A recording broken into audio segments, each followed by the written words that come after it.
Hi hello ఇవాళ మా ప్రథమ సుపుత్రుడు పుట్టినరోజు. ఇవాళ అయితే నార్మల్గా అయితే లేచాము, చీకట్లో అయితే అస్సలు లేవలేకపోయాము. జగజ్జనని గుడికి అయితే నేను మా బాబు బయలుదేరాము.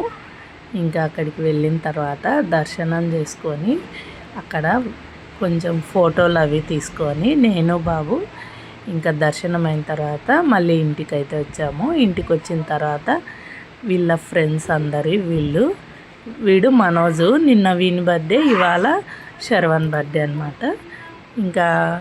లంచ్కి అయితే స్టార్ట్ అయిపోయాను. చికెన్ ఫ్రై చేస్తున్నాను, మళ్ళీ కర్రీ చేద్దామనుకొని కొంచెం చికెన్ కర్రీలో అంతా నార్మల్ ప్రాసెసే. కొంచెం వేడి నీళ్ళు వేస్తే చికెన్ ముక్కలు అనేవి చాలా జ్యూసీగా మెత్తగా అయితే ఉంటాయి. తర్వాత చికెన్ కర్రీ చేసి పక్కకు పెట్టేసుకున్న తర్వాత బాస్మతి రైస్తో చికెన్ బిర్యానీ అయితే చేస్తున్నాను. చికెన్ పక్కన పెద్ద ముక్కలు కొట్టించుకొని వాటిని అయితే పక్కకు పెట్టి ఉడికించుకొని మసాలాలో పెట్టుకున్నాను. తర్వాత ఈ రైస్ ఉడికిపోయింది. స్టవ్ ఆఫ్ చేసుకొని గంజి వార్ చేసుకొని అంతా ఒక గంపలోకి తర్వాత ఇలా దమ్ పెట్టేసుకొని చికెన్ దమ్ బిర్యానీ అయితే చేశాను. ఫస్ట్ టైం చేశాను.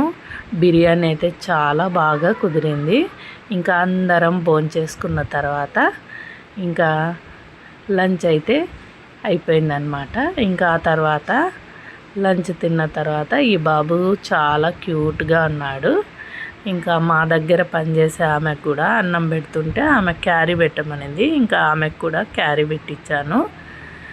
అయితే ఈ చికెన్ కర్రీ కొంచెం మెత్తగా జ్యూసీగా ఉండాలంటే ఉడుకుతుంటుంది కదా చికెను, మసాలాతో పాటుగా వాటర్ వేసేటప్పుడు మనం చికెన్లో కొంచెం వేడి నీళ్ళు వేస్తే చికెన్ కర్రీ అనేది బాగా గ్రేవీగా ఉంటుంది, ముక్క అనేది చాలా మెత్తగా జ్యూసీగా ఉంటుందన్నమాట. లైక్ చేయండి, షేర్ చేయండి, సబ్స్క్రైబ్ చేసుకోండి. బాయ్.